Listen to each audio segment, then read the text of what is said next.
Hold up. Family, welcome back to my channel. I'm so glad you're here. Today's a little exciting. It's the first time I will be doing a art tutorial on how to draw 11 from Stranger Things. A simple, easy tutorial with easy shapes in a fun character cartoony format, which is super exciting. So before you get started, the things you will need is a plain piece of paper. It doesn't matter what color it is. I prefer white. And then to draw the under layer of the drawing, or just the basic structure of the drawing, you can use a pencil. I prefer erasable color pencils because they do not muddy up your colored pencil or anything when you go to erase it, and the graphite it's just cleaner. To outline 11, you will need some type of pen if you would like to do that, and I'm using the Pigma Micron 08, but you can use whatever pen or black marker you would like. And then to color 11 for the skin tones, I will be using Copic markers E21, and for the shadows I will be using E71. You can use color pencils or whatever markers you want, but these are what I will be using in this tutorial. And for her dress, I will be using RV32 and RV95. So to begin, I always start out with drawing a circle in the middle of the page or close to it. I will draw a circle, and then I will draw a half like ovular shape to establish where her chin will be. Next I get that laid out, then I usually draw a line straight across for where the eyes will be, and then the nose always falls on the circle line that is in between the two shapes. So the nose will go right here, and I will draw a circle to indicate where that will be. The eyes, I draw a almond shape for the eyes.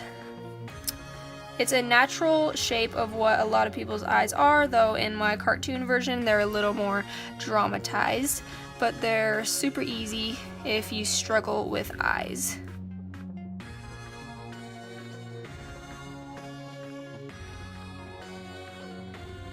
Okay. Once that is done, you can add in the pupils, which will be half circles, depending on how you want to lay it out. I usually do it half circles because people tend to look a little crazy when they have all of their pupils showing, all of their eyes showing. Okay, so that's that. And then she is facing us straight on, so you can't really see the structure of the nose other than the nostrils. So you can add those in. After that, I will do the mouth. I tend to draw the upper lip first in just a simple line, a little bit of curvature but not much, and then I will draw the lower lip later on.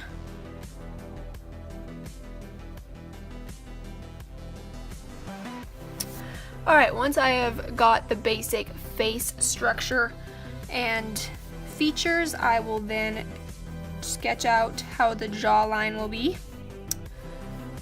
I'm keeping hers more rounded, kind of like a teardrop shape. Because she's a girl, I feel like girls tend to have softer features. Alright, next we're going to add the eyebrows in. She is scowling, sort of. She kind of has a really serious face, so the eyebrows are going to point down. And you can figure out what shape you want for them and stuff like that. And I kind of put this one too far in, so we're going to scooch that back. The cool thing about using erasable things is nothing is permanent, so you don't have to worry about that at all.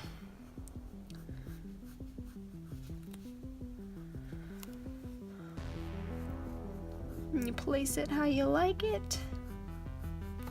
You are the artist here, so these are just simple guidelines for you guys to follow if you're having trouble and you just need some help, but you can always take your own artistic signature on this.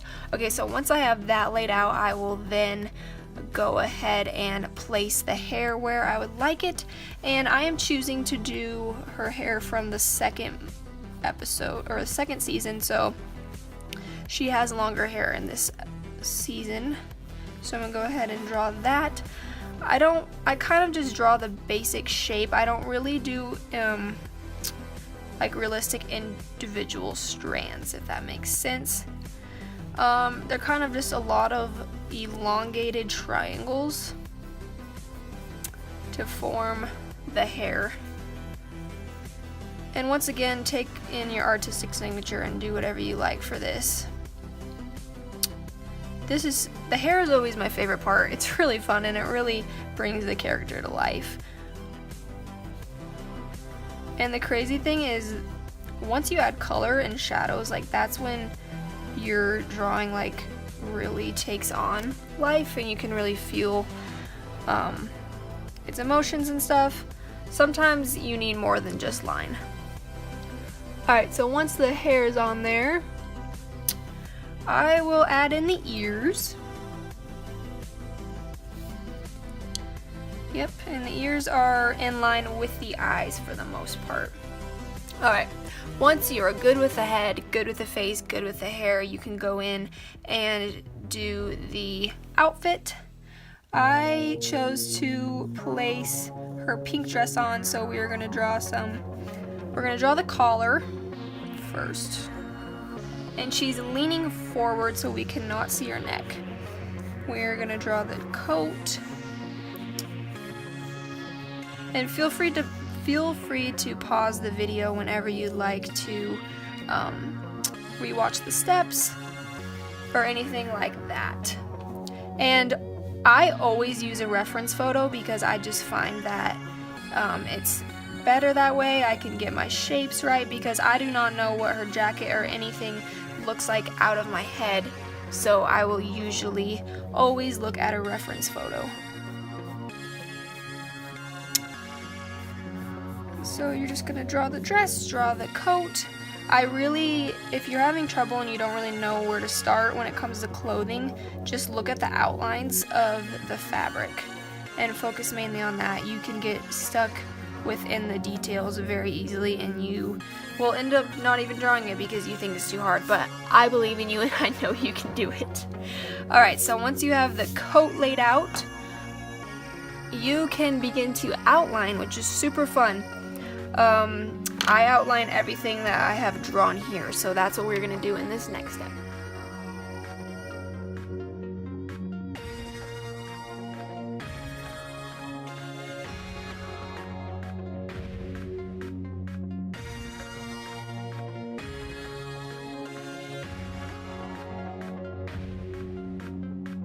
Alright, so once you have outlined everything, I tend to go back in the hair and add a few strokes, and I will also add darker shadows beneath certain strands to make it pop and be less 2D. So you can go in and do that just however you want to do it, and I tend to do it on the layers that are within the hair just to make them pop. And then once you are done with that, you will go ahead and erase all the underlines, but make sure that your ink is dry because it's super annoying when it will smear. It tends to smear. So go ahead and erase everything. So once all your pencil is erased, you can go in with color. I will start with the copic marker of E21 for her skin, and I will just do that on her face.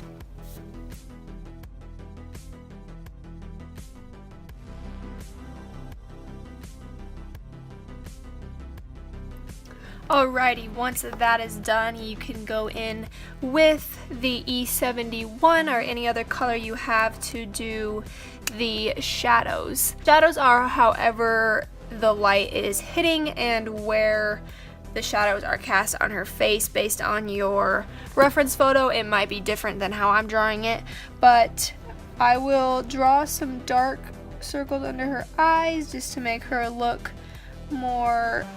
She looks pretty intense in this picture, so gotta spice some things up with that. And with if you're using copics, definitely do one layer at a time because you can build up the color. So I will be doing the dark circles under her eyes. And for the nose, I will shade it. Oh, see, look. That's what happens. My Copic markers explode. Well, that's unfortunate. Well, anyway, I will shade the nose like this. So that is really unfortunate, and I don't think I'll be able to save it, but we'll try. So I shade in the nose like so, and then I use this marker to show where her lower lip is. Hey, it kind of looks like a shadow. It'll be okay. Okay, and then I will do it above her eyes a little bit. Oh my gosh. Somebody tell me why this is happening. So I'll do it above her eyes also because she has some crazy dark circles in this video, in this picture. The hair.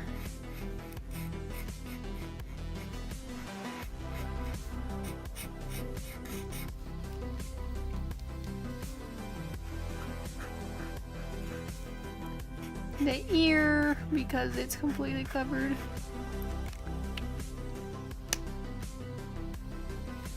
I will also do it on the chin to really show where that light's casting.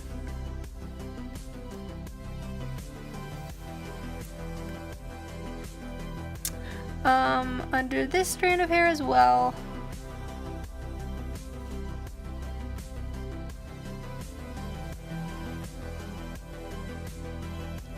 So next we are going to color the hair and the shadows in the eye with some black. I will just be using some black watercolor right here, but you can be using whatever you would like.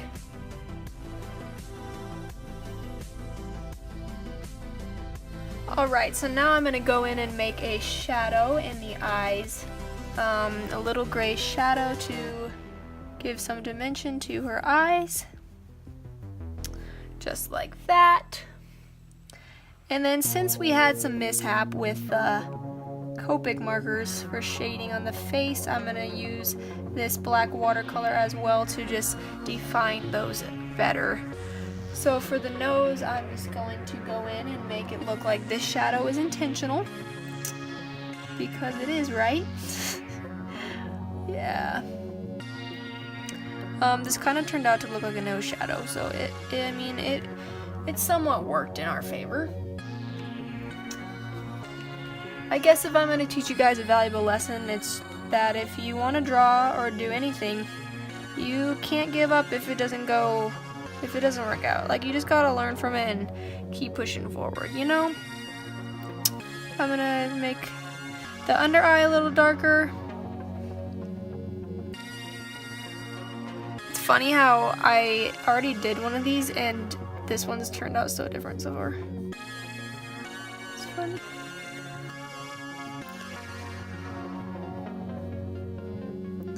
Alright, and then I'm just gonna make the shadow under the hair a little darker as well.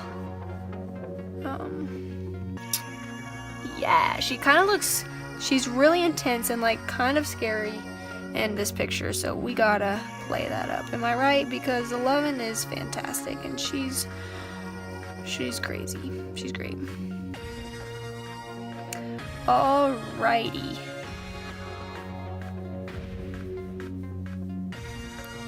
Alright, we are pretty much done with the face. I'm just gonna add the signature bloody nose there that she gets. Because we can't forget about that, can we? It's in the left one always.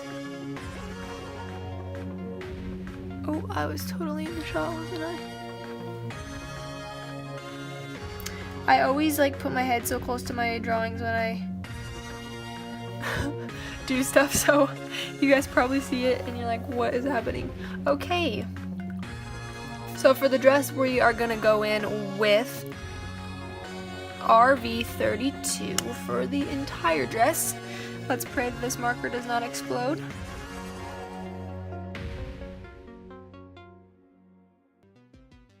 Alright, so once you have the base color of the dress, then we're going to go in with the darker pink and we're going to add shadows and highlights. Not really highlights, more of just shadows for around the collar. under her chin we'll add later, kind of around where the coat is, just to give it some more dimension and pop. She kind of looks like a crazy person right now, but that's okay.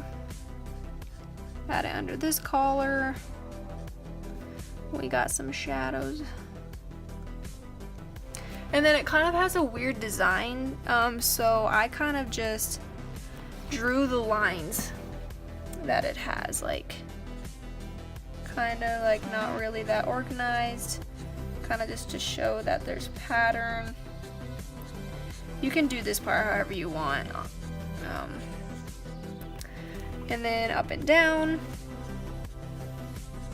not really giving it a pattern too much. And then the bottom half is more of like a pleated skirt, so I draw some lines to show that.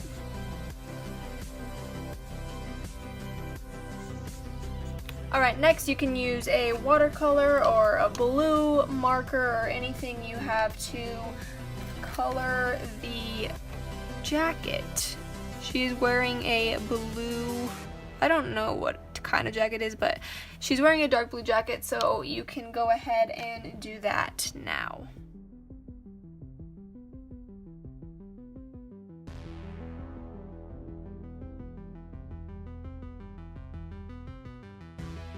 Alright, how exciting. You have finished her clothes and her. If you see anything that you don't like, you can go back in and change it. I might go and make some parts of her hair darker and some parts of her coat darker, but at this point it's really up to you, and this video has been long enough, so I hope you guys enjoyed this. And if you want, I could do more tutorials like this, and next time I could show you how to do a background like so. Today I just decided to show you how to just draw 11 by herself in this simple cartoon style, so I hope you like it. I apologize for some mishaps that we had that didn't turn out exactly how we liked them, but you know, that's what we learn here. And just look how crazy this is. I did this twice, so this was my first one, and look at the difference. It's just crazy to see how things turn out different the more you do them, and it's kind of like cool to see that. So it's kind of, art is just all big one experiment. So I'm excited that you guys got to see this and see what happened, and I will thank you so much for watching. And if you want me to post more tutorials like this, please give it a thumbs up so I know you would like more, and I will see all your beautiful faces on Sunday. Bye.